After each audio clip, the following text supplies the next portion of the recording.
Bom dia, meus irmãos, meus amigos aqui do nosso grupo Grãozinhos no Caminho, do nosso canal do YouTube. Sejam todos bem-vindos aqui, mais um dia de compromisso nosso, né? Com a leitura do Evangelho segundo o Espiritismo e do Livro dos Espíritos, nossos grãozinhos no caminho dessa quarta-feira. E hoje o Evangelho traz para a gente o capítulo 25, Buscai e achareis. Não vos inquieteis pela posse do ouro. Não vos inquieteis pela posse do ouro ou da prata ou de outra moeda em vossa bolsa. Não prepareis nem um saco para o caminho, nem duas roupas, nem sapatos, nem bastão, porque aquele que trabalha merece ser alimentado. Em qualquer cidade ou em qualquer vila que entrardes, informai-vos de quem é digno de vos alojar e permanecei com ele até que vos fordes. Entrando na casa, saudai-a dizendo que a paz esteja nessa casa. Se essa casa dela for digna, vossa paz virá sobre ela, e se ela não for digna, vossa paz retornará a vós.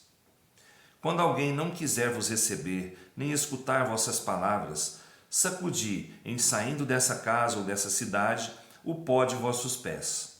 Eu vos digo em verdade, no dia do julgamento, Sodoma e Gomorra serão tratadas menos rigorosamente do que essa cidade.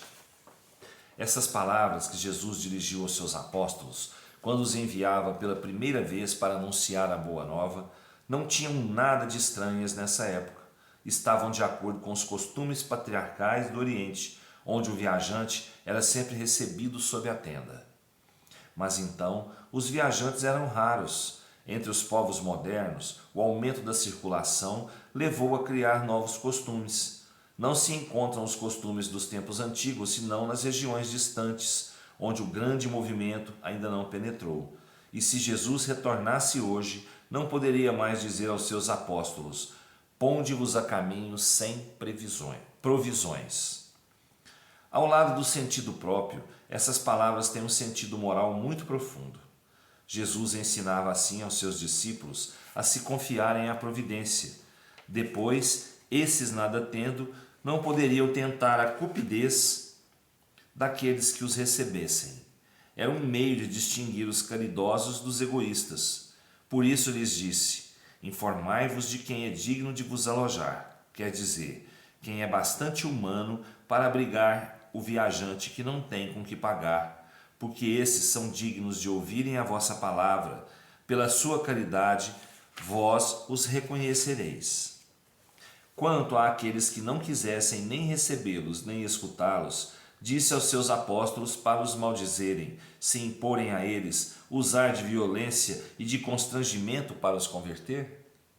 Não, mas para irem pura e simplesmente para outro lugar e procurar as pessoas de boa vontade. Assim diz hoje o Espiritismo aos seus adeptos: não violenteis nenhuma consciência, não forceis ninguém a deixar sua crença para adotar a vossa. Não lanceis anátema sobre aqueles que não pensam como vós. Acolhei aqueles que vêm a vós e deixai em paz os que vos repelem. Lembrai-vos das palavras do Cristo. Outrora o céu se tomava pela violência, hoje pela brandura.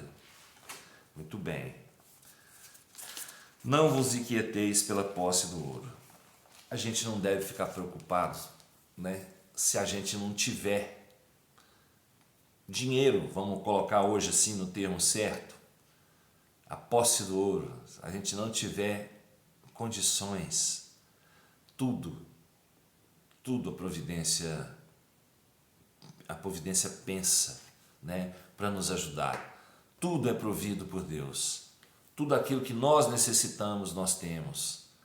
Nós temos é que confiar sempre no Pai, porque Ele nos fornece aquilo que nós temos, aquilo que nós precisamos para poder passar essa vida, né? O que nós não temos não nos é o necessário. O necessário é o que nós temos. Nós temos é que confiar nisso e viver com isso e saber utilizar isso que nós temos para a gente poder viver. Vamos buscar sempre meios para conseguir, né, aquilo que nós necessitamos, e o Pai nos providenciará isso. Mas como disse, buscai e achareis. Então nós temos sempre que procurar, sempre que buscar. né? E nós vamos encontrar, porque o Pai vai providenciar, porque se for necessário a nós chegará, né? O que ele fala para a gente aqui, né? A gente sair onde a gente vai, onde a gente estiver, né? A gente poder levar a palavra do Cristo, né? Levar os seus ensinamentos.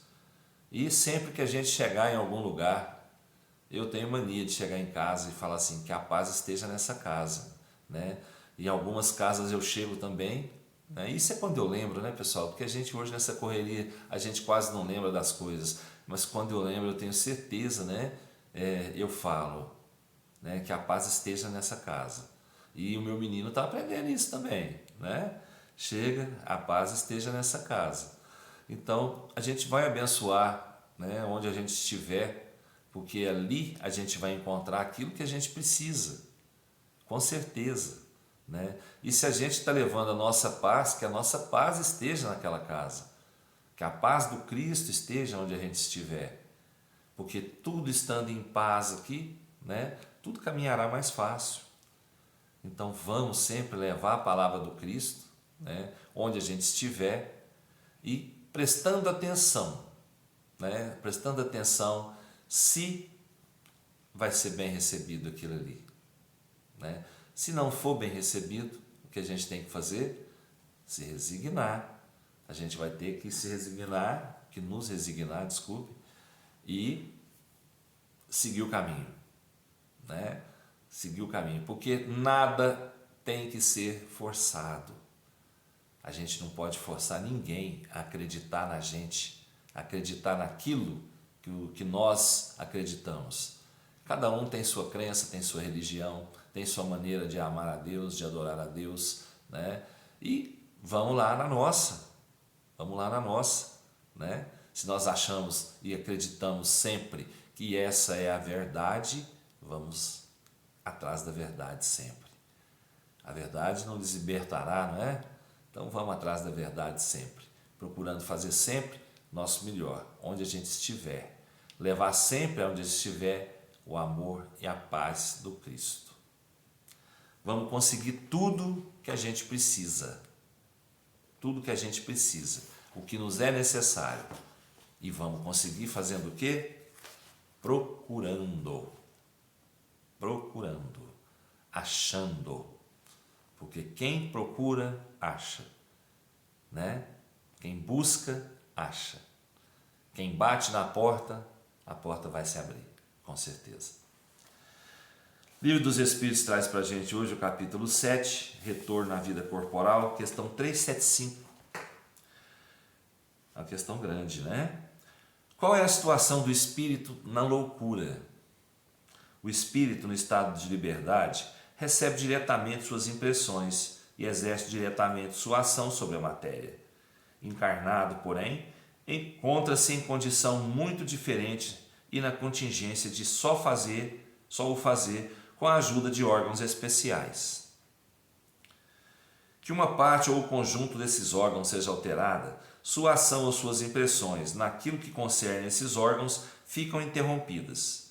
Se ele perde os olhos, torna-se cego. Se perde o ouvido, torna-se surdo, etc.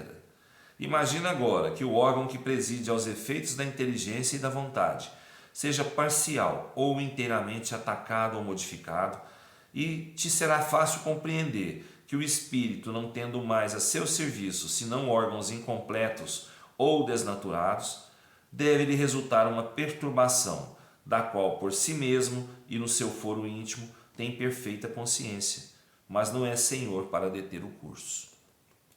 É então sempre que o corpo e não o espírito que está desorganizado? Sim, mas é preciso não perder de vista que, do mesmo modo que o espírito atua sobre a matéria, esta reage sobre ele em uma certa medida, e que o espírito pode se encontrar momentaneamente impressionado pela alteração dos órgãos pelos quais se manifesta e recebe suas impressões. Pode acontecer que, com o tempo, quando a loucura durou bastante, a repetição dos mesmos atos acabe por ter sobre o espírito uma influência da qual não se livra senão depois de sua completa separação de todas as impressões materiais. Bem, se o espírito então está encarnado em um corpo com uma deficiência num órgão que vai deixar aquele corpo num estado de loucura, né? Problemas psicológicos sérios, né? No caso, antigamente falava-se loucura, tudo, né? Com problemas psicológicos, né? Emocionais sérios, esse espírito vai receber dessa matéria do corpo uma influência grande, porque isso vai impedir o espírito de raciocinar como deveria raciocinar. O espírito acaba entrando ali numa simbiose com o corpo, em que ele vai passar essa encarnação meio perdido. Mas isso tudo tem um propósito, né, pessoal? Tem um propósito, é uma prova ou uma expiação para esse espírito.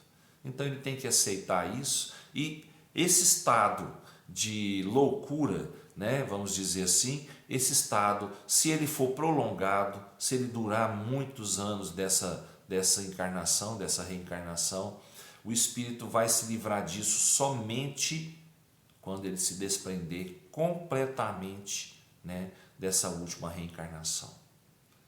Enquanto isso ele vai viver, né, em perturbação também. Mesmo depois de deixar o corpo físico, ele ainda vai passar uma situação de perturbação por um certo tempo, até que se desligue emocionalmente, né, e totalmente dessa matéria que ficou. Tá bom? É isso aí que eu tinha para falar para vocês hoje, pessoal. Eu espero que todos tenham uma ótima quarta-feira, com muita paz, muita luz, muito equilíbrio, né? Harmonia nos corações, no seu trabalho, na sua casa, na sua vida. Que Jesus nos abençoe, nos dê forças, né? Nos enche o coração de amor e de alegria, para que a gente tenha uma ótima quarta-feira. Fiquem com Deus e até amanhã, se Ele quiser, e eu tenho certeza que Ele quer. Beijo no coração, pessoal.